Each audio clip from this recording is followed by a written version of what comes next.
Okay, so a war breaks out in the summer of 1914. The generals shake hands. The soldiers march off with flowers in their rifle barrels. And everyone, and I mean everyone, agrees on one thing. This will be over by Christmas. A short, sharp, glorious little war. The troops will be home before the leaves fall. So nobody stockpiles food. Nobody hoards copper or rubber or nitrates. Nobody sits down and asks the one question that actually decides who wins. How are we going to pay for this? Because here's the thing they didn't understand yet. World War I was not going to be won by the bravest army. It was going to be won by the richest bank account. It was going to be won on spreadsheets, in grain silos, in gold vaults, and in the quiet offices of financiers in New York who never fired a shot. By the time the guns finally went silent in 1918, this short little war had swallowed something on the order of $200 billion. And remember, that's in 1913 money, when a dollar bought 100 times what it does now. Empires that had stood for centuries were bankrupt. Currencies were about to be turned into wallpaper, and the way each country chose to finance its war didn't just decide who won, it decided who would still exist when the smoke cleared. So here's what actually happened underneath the trenches, in the places the history documentaries usually skip. By the end of this, you'll understand why the side with the most soldiers didn't win. The side with the most money did. You'll see how a country can spend itself to death even in victory. And you'll understand why the peace that ended this war basically guaranteed the next one. Let's start with the most expensive misunderstanding in modern history. Everyone thought this war would be short. That single assumption shaped every decision made in 1914, and every single one of those decisions turned out to be wrong. A short war you can pay for out of pocket. You dip into the treasury, you raise a few taxes, you fight for a few months, you go home. That was the plan on all sides. But a stalemate is a completely different animal. And that's exactly what the Western Front became by the end of 1914. 2 lines of trenches, barely moving more than a few hundred yards in either direction for years. Both sides feeding men and steel into a machine that consumed everything and gave nothing back. And a machine like that runs on one thing above all others. Not courage, shells, artillery shells. This was, more than anything, a war of artillery. In a single 10-month battle at Verdun, the French and Germans fired somewhere around 10 million shells at each other. 10 million. That's roughly 1.5 million tons of steel, hurled across a few miles of mud. Every one of those shells had to be forged, filled with explosive, shipped to the front, and fired. And every one of them cost money that no government had actually budgeted for. So governments had a problem. The bills were astronomical, and they were arriving every single day. And here's the uncomfortable truth about war finance. You basically have 3 ways to pay for a war, and only one of them is honest. The first way is taxes. You take money from your citizens right now, today, to pay for the fighting. It's the most honest option because the cost is felt immediately. It's also, for that exact reason, the least popular. No government wants to tell a grieving population that they also owe more of their wages. So taxes covered only a slice of the cost. In Britain, one of the more financially disciplined powers, taxes still paid for only a fraction of the total. Most of the money had to come from somewhere else. Which brings us to the second way, borrowing. And this is where the real story of World War I lives. Governments borrowed from their own people through war bonds. The pitch was simple and brilliant. Lend your country money now, and after the war, you'll get it back with interest. In Britain, France, Germany, everywhere, the propaganda machines went into overdrive. Buy bonds. It's your patriotic duty. A soldier gives his life. Surely you can lend your savings? In the United States, this became something almost like a national religion. The American Liberty Bond drives raised around $22 billion. And to give you a sense of scale, that's the equivalent of more than $5 trillion today. At least 1/3 of all American adults bought them. They were sold in tiny denominations, as low as $50, so that even ordinary working families could feel they owned a piece of the war effort. Movie stars sold them from stages. School children collected coins for them. But here's the part they don't put on the poster. A bond is not free money. A bond is a promise. It's a debt you're stacking onto the future. Every bond sold in 1917 was a bill that came due in the 1920s and 1930s, with interest. Countries weren't paying for the war. They were shoving the cost forward in time onto their own children. And that debt was going to reshape the entire world after the guns stopped. And then there's the third way to pay for a war. The dishonest one. The one that looks free but is actually the most expensive of all. You simply print more money. If you can't tax it and you can't borrow it, you can just make it. Fire up the printing presses and create new currency out of thin air. It feels painless. No new taxes, no new debt drives. But you haven't created any new wealth.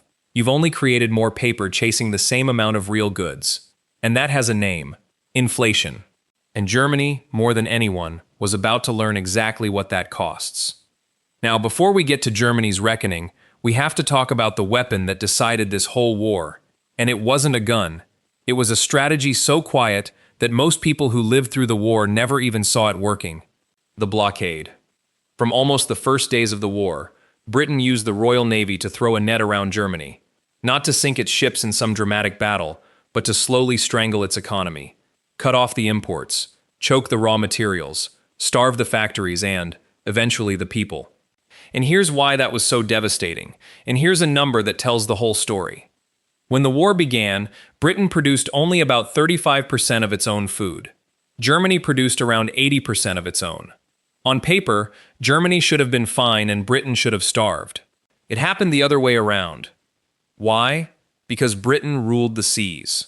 Britain could import whatever it lacked: food, oil, steel, machine tools, from a whole planet's worth of suppliers, and above all from the United States. Germany could not. The blockade sealed Germany off from the global economy. It couldn't get enough fertilizer, so crop yields collapsed. It couldn't get enough fats and metals and rubber. The Germans started making desperate substitutes: ersatz goods, bread stretched with sawdust, coffee made from roasted acorns. The blockade didn't win a single battle. It didn't have to. It quietly bled the German economy white over 4 long years, and by the winter the Germans grimly called the turnip winter. Civilians were genuinely starving. Economic warfare turned out to be more decisive than almost anything that happened in the trenches. So now let's zoom out and look at the raw arithmetic, because this is where the outcome of the war was really decided, long before the final battles. One estimate, in 1913 dollars, puts total Allied war spending at around $147 billion. The Central Powers? Around $61 billion. That is not a close contest. The Allies could outspend the Central Powers by well over 2 to 1. Britain and its empire alone spent something like $47 billion. Germany, the industrial engine of the Central Powers, spent around $45 billion, an enormous sum, but one it simply could not sustain against a coalition with that much more wealth, that much deeper access to global credit, and that much more capacity to absorb its mistakes and replace its losses. And this is the part that so many people get backwards. They picture the war being decided by generals and gallant charges. But 2 economists who studied this concluded that once the war settled into a stalemate, the greater wealth of the Allies, their ability to take financial risks, eat the cost of blunders, and keep buying overwhelming quantities of everything, should eventually have tipped the balance against Germany, no matter what happened on the battlefield. The money was destiny. But there was one more twist in the financial story, and it quietly changed the balance of global power forever. Because Britain, the great financier of the Allies, was itself running out of money. At the start, Britain was the banker of the coalition. It funded most of its own empire's costs, all of Italy's, and huge chunks of the war costs of France and Russia. Britain was the sun that the whole Allied financial system orbited around. But bankrolling half a world war is expensive. By 1916, Britain's gold reserves, its overseas investments, its private credit, all of it was running dry. So who stepped in? The United States. American banks, led by the House of Morgan, began lending enormous sums to the Allies. And then, when America formally entered the war in 1917, the U.S. Treasury itself took over the financing. Britain ended up borrowing billions of dollars directly from the American government. And just like that, without a single shot being fired in the exchange, the financial center of gravity of the entire world slid across the Atlantic. Before the war, London was the money capital of the planet and America was a debtor nation. After the war, the roles had flipped. America was the world's creditor, and everyone owed it money. The war didn't just redraw the map of Europe. It quietly crowned a new financial superpower. Now let's talk about what happened to the losers. Because the economics of losing this war is one of the darkest and most important stories of the 20th century. Remember Germany, and remember that third way of paying for a war, the printing presses? Germany had financed its war effort even more heavily through borrowing and money printing than Britain had, gambling everything on the assumption that it would win and force the losers to pay the bill. That was the plan. Win, occupy, and make the defeated nations cover the costs. But Germany lost, and so instead of collecting the bill, Germany was handed it. The Treaty of Versailles, signed in 1919, laid the blame for the entire war on Germany. And in 1921, the total reparations bill was set at a staggering 132 billion gold marks, around 33 billion US dollars at the time. Sit with that for a second. Germany's economy was already exhausted. It had been strangled by the blockade for 4 years. Its currency was already backed by mountains of war debt and printed money, and now it was told to pay a sum that would take generations to clear, in gold, to the very countries it had just fought. So Germany did the only thing a desperate government can do when it owes more than it can ever earn. It printed, and printed, and printed. And this is where inflation stops being an abstract idea and becomes a nightmare. By 1923, German hyperinflation reached a point that still gets taught in economics classes a century later. Prices doubled in days, then in hours. People were paid twice a day and told to spend the cash immediately because by evening it would be worth less. Workers carried their wages in wheelbarrows. Banknotes became so worthless, people burned them for heat because the paper was cheaper than the firewood it could buy. A lifetime of savings could be wiped out between breakfast and dinner. That is the true cost of paying for a war with a printing press. It doesn't arrive during the war, when you'd expect it.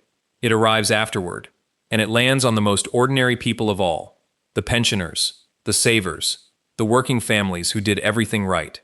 So let's put the two outcomes side by side, because the contrast is the whole lesson of this war. On one side, you have the winning formula, a nation with command of the seas, so it can import anything it needs and blockade its enemy into starvation. A deep enough economy and enough global credit to outspend its rivals 2-1. A population willing to buy bonds and shoulder taxes. And crucially, a rising ally across the ocean with a bottomless treasury willing to fund the whole enterprise. That combination, Britain and, increasingly, America, could absorb catastrophic losses and simply keep going. The money never truly ran out, because there was always more to borrow. On the other side, you have the losing formula. A nation cut off from world trade by a naval blockade, unable to feed its own people no matter how much food it once grew. An economy too small to match its enemy's spending, propping itself up with debt and freshly printed money on the gamble that victory would let it pass the bill to someone else. And when that gamble failed, it inherited a mountain of reparations on top of the debt it already couldn't pay, and it printed its currency straight into oblivion. The difference between those two outcomes wasn't bravery. Both sides had almost unimaginable courage. The difference was resources, access to credit, control of trade, and the brutal arithmetic of who could keep paying when the war refused to end on schedule. And here's the final uncomfortable payoff. The loop I opened at the very start. I told you the way this war was financed would basically guarantee the next one. Here's why. The victors had funded their war with enormous debts, much of it owed to the United States, and they were counting on German reparations to pay it all back. So they squeezed Germany. But a Germany crushed by reparations, humiliated by the peace treaty, and then hollowed out by hyperinflation, was a Germany full of desperate, angry, ruined people. The economic wreckage of the 1920s, the wiped-out savings, the mass unemployment that followed, created exactly the conditions of resentment and despair that a certain political movement would later exploit to seize power. The line from the financial decisions of 1914 to the catastrophe of 1939 is not a straight one, and historians rightly caution against making it too simple, but the connection is real, and it is haunting. So here's what World War I actually teaches us. Once you look past the trenches and the poppies, wars are not just fought with armies. They're fought with balance sheets. The country that wins is very often just the country that can keep writing checks the longest. And the true bill for a war is almost never paid during the war itself. It's paid afterward. In debt, in inflation, in ruined savings, and sometimes in the seeds of an even greater catastrophe to come. The soldiers fought and died in the mud, but the war was decided in the banks, in the grain markets, and on the ocean trade routes. And the peace that followed wasn't the end of the story. It was the setup for the sequel.